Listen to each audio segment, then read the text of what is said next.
Welcome to episode 3 of the RASCAL documentary. I'm Corey.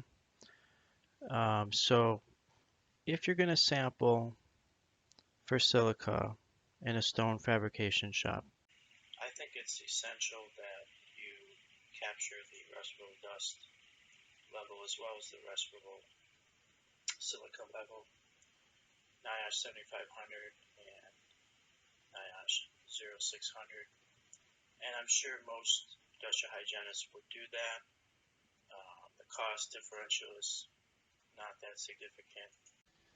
But the stone countertop shop that I joined, they had just been doing silica sampling. So in the past, they had consultants come in and do the respirable dust. And there's two reasons why the respirable dust data is so important. Number one, to me, it is the signature of your control performance. And number two, it's for the sensors, because our PM 2.5, PM 10 sensors are going to be trained, they're going to be calibrated to estimating the respirable dust concentration. And once we've got that, once we can estimate that pretty good, then it's just a matter of, well, how much quartz do we think we have? And the quartz percentage is, I'm sure there's a science behind it, maybe by the grain, by the color, by the amount of quartz, the size of the quartz, whether it's engineered. Obviously, the engineered stone gets a lot of attention because it has a lot more silica in it. But just the basic sampling that I've done, there's really kind of no rhyme or reason. I've seen people work on engineered stone mostly and have a really low silica percentage. So, but yes, so those are the two main keys. I always remember, and it kind of stands out to me in the OSHA silica preamble, they had kind of determined that the best you could do on high energy, say a concrete breaker or jackhammer, with the controls of the day, is 100 micrograms per meter cubed of silica. And I've kind of found that to be true just anecdotally when I've sampled and when I've used sensors. And that's kind of where they got the 4 hours. If you're going to go over 4 hours outdoors, then you need to wear a respirator. That's pretty much where they got that from. I hope the two of you are not concerned about this. No, I'm not, Al. Are you quite sure? Yeah, I'd like to ask you a question, though. Of course. How would you account for this discrepancy? And so you can only control the respirable dust down to a certain level in the stone shop, depending on the tool. So by being able to confirm and to make sense of your respirable silica result, you really need to look at the respirable dust result. And I'll show you why in a moment. The Georgia consultation data, I've asked them, I would love to see the respirable dust. They had some 80 or some percent of the samples coming back above the action level. Well, is that because the control wasn't working too well? Did we have a lot of respirable dust? Or was the control working, but then we had a lot of silica percentage? And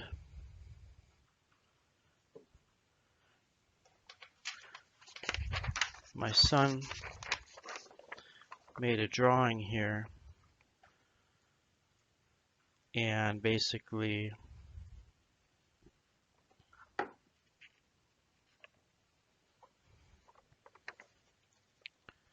you can have two different situations. You can have a high percentage of quartz, not so much dust, which is represented here by one kaiju Godzilla with a lot of silica, or you could have a lot of dust. So your control isn't working too well. You've got 3 kaiju now, and they each have a little bit of silica, but because there's more of them, now you have as much silica as your one kaiju with a lot of silica on it. The way all our preparations were kept under such tight security, and the melodramatic touch of putting Doctors Hunter, of course I am. Sorry about this. I know it's a bit silly. Just a moment. Just a moment. It's going to go 100% failure within 72 hours, and it will stay that way until it fails. It's puzzling.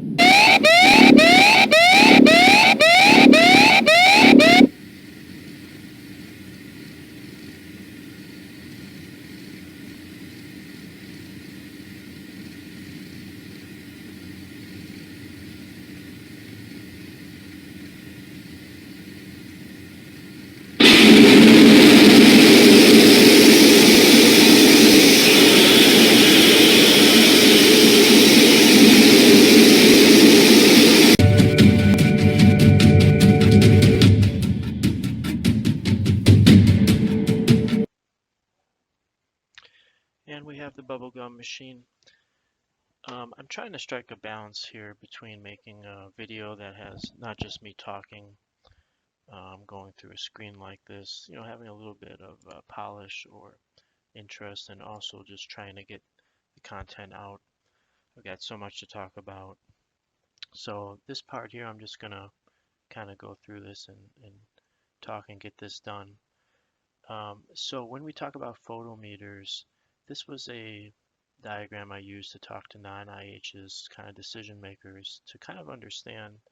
So the commercially available photometers, dust monitors, the TSIs, um, the other ones that are very expensive, where they have a flow rate that you can calibrate, and they have a lot of fancy mirrors inside and a laser, and you can attach a cyclone and separate out this where it's just counting the respirable dust.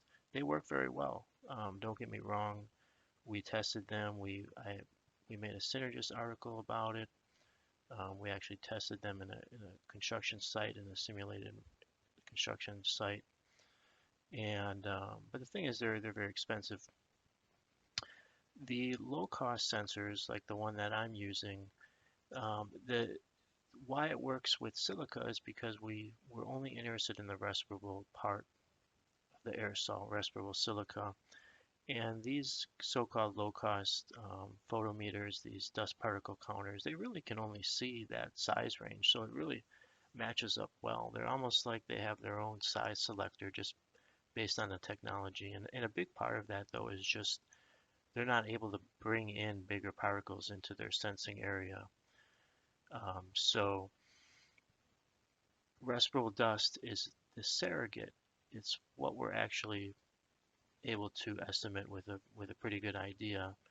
And so to explain this or kind of show this to stakeholders or decision makers, kind of make it simple, basically you have your aerosol of a combination of different size dust. And the only thing that the sensor can read really is the respirable size, and that's what we're interested in. So the only mystery is well, how much of that respirable dust is silica? And that's where your compliance sampling, that's where you do have to figure out your dust, what's going on with it, what's the normal percentage of silica. But once you get that respirable dust estimate, that's very powerful. So just wanted to quickly touch on that. That you don't need to hook up a cyclone to these PM 2.5, PM 10 sensors. Now I'll kind of touch on it a little bit. The really cheap ones, they don't actually can't even get anything larger than PM1 inside their counting cell. But the one we have has actually been documented in lab studies where it can actually see the PM10 range. Now I wanted to show you a few things here that I kind of previously mentioned. So in the OSHA Silica preamble, I thought this jumped out at me. I always thought this was very interesting. So they talk about jackhammering as a high energy operation that creates a large volume of silica containing dust. OSHA estimates that the exposure levels of most workers operating jackhammers outdoors will be reduced to less than 100 micrograms per meter cube as an 8-hour time-weighted average by using either wet methods or LEV paired with a suitable vacuum. OSHA believes that typically the majority of jackhammering is performed for less than 4 hours of a worker's shift, and in these circumstances, the agency estimates that most workers will experience levels below the PEL of 50 micrograms per meter cubed. So this to me is, there's a couple admissions here within Table 1 and this kind of language is that when you have high energy like a jackhammer, there's only so much down you can reduce the dust. So the technology of today, the controls of today, water or vacuum, um, and this is typically true, I think, most of the time they're not going to be jackhammering for more than 4 hours. So that's kind of a discount. That kind of helps them.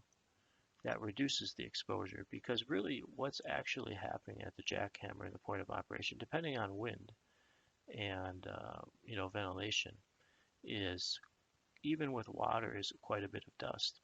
And that's why when you're jackhammering outside, even though if you have water, after 4 hours, if you're going to do it for more than 4 hours, you have to have a respirator on because that's an admission that you're getting exposed above the action level.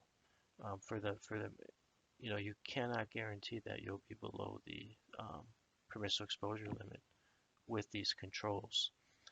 And I'll give you a quick example here. So this is actual sensor data downwind of chipping. And you can see now you wouldn't know what this looks like with your normal lab integrated one data point sampling. But here we see, you see the peaks and the up and downs because they jackhammer for a bit and they take a break, and they jackhammer for a bit and they take a break. And so when you look at this this is PM10 levels. The average PM10 in this bunch here is 1690. Okay, so the average kind of falls right about here. And but this is a compilation of high peaks. And so again, this is, you can translate this to respirable dust. Your peaks are going to be a little bit smaller, follow the same pattern, but you are still generating a significant amount of dust. But what helps you is the on and off of the jackhammer, and if you reduce your exposure time to less than 8 hours. Now I want to use this word at least once in my life, so I'm going to use it right now. But I want to show you, this is kind of an example of when the silica regulation first hit. This is the fuckery that was going on here with these controls, and it really put people, I think, at a disadvantage if you weren't an industrial hygienist. Even a silica competent person, well trained, might not kind of pick up on this. But this is a vendor, and this is I believe this was an electric breaker, and they had, I think, some kind of vacuum system here. And so they give you a report of how well the dust control does. And here you got this really low number here that looks really good, 11.5. This is the time-weighted average respirable silica dust exposure for 8 hours. Now, the first thing that you'll notice is, okay, this is a time-weighted average over 8 hours, but the sample duration was only 55 minutes. And that's here admitted here too. Now, so you got to do a little math. If you do a little math, so what was the actual concentration during those 55 minutes with the control?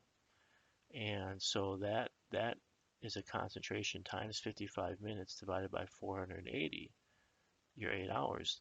That gives you the 11.5. Well, what is the actual concentration during those 55 minutes? 100. So that's very misleading. Now, it does say that if the test condition was extended under the same conditions, the time-weighted average exposure value would increase. Darn right it would. So this is, to me, kind of a little bit of false advertising, a little trickery going on here. But again, in reality, at the tool, at the breathing zone, we are over the pill even with these controls. And the longer you do it, depending on the ventilation, and that's what you really need to know. So now here Hilti was a little bit more honest. This was the time weighted respirable silica dust exposure during the sampling period, um, which was an hour. And they explain that this was based on 20% of the total respirable dust measurement. So if you do the math here, your total respirable dust that was being put out during this 1 hour was 220 micrograms per meter cubed. Now 20% gets you down to 45, which is right around the pill, right? So if your silica percentage goes up, now you're over the pill. So that's the other layer of this, is what is the silica percentage that they're using. But the point here is, and this is not constant drilling either, so think about that. 220 is again an average. And like here, this 100, this is an average of what is actually going on here. So again, you're producing a lot of dust, but it's a set of peaks, and depending on your silica percentage and all of that. So it's very complicated. Um, the point is that you need the respirable dust. That's a key factor. And so I want to show you here. So this is what I've been doing, and I think it's important to separate out. So let's say we're trying to investigate why we have respirable crystalline silica above the action level. So these represent results above the action level. And then here is your respirable dust um, column here. So this is respirable dust. This is your silica. All right, so what I've done is I kind of separate. If I get an action level result, let's take a look at these here at the bottom. All right, now my respirable dust here is a very important key, because this tells me basically how well my controls were working. So based on my experience here, these respirable dusts, I think, are high, and the silica percentage were pretty average. So I classify this above the action level result as a Phi result. All right, because to me, this is a problem with the control. For whatever reason, we weren't able to get the respirable dust down enough. If we did, with these silica percentages, we would have been fine. Now up here we have very low or much lower respirable dust here. Less than 68, 120, 73. So it would seem like our controls are working, but we are still above the action level, or right at the action level, because we have this above average, say, silica percentage. So I consider this a zeta exceedance. All right, we exceeded the action level because of the silica percentage. And now in some cases you might have both, where this is high dust and also high silica. Now down here, we see here was a high result, and this is kind of an anomaly. Um, and I did not have my sensor system at this time. I would have loved to have it to try to figure out. So this is a perfect example here. We've got high results in the neighborhood of other results, but the respirable dust is by and large way much more. And it would have been great to try to figure out what's going on there, but this is a Phi exceedance, because the silica percentages were pretty good. So one of the advantages of this is, in my opinion, that when I get these results, I want to attack the Phis. I want to investigate and see and reduce the Phis. Okay, if I can always get the silica controls working, and get it to the certain range that I know we can get it at, then I'm going to eliminate these samples above the action level that were due to the high respirable dust level, that were due to the Phis. So this is I think a great strategy here to, and you have to realize you are going to be above the action level, sometimes because of the silica percentage. Well, I thank you much for this is the end of episode 3, and we're going to talk in depth more about these things and kind of repeat and kind of move around and go back, and there's just so much to talk about here. So I hope you can learn something at each video.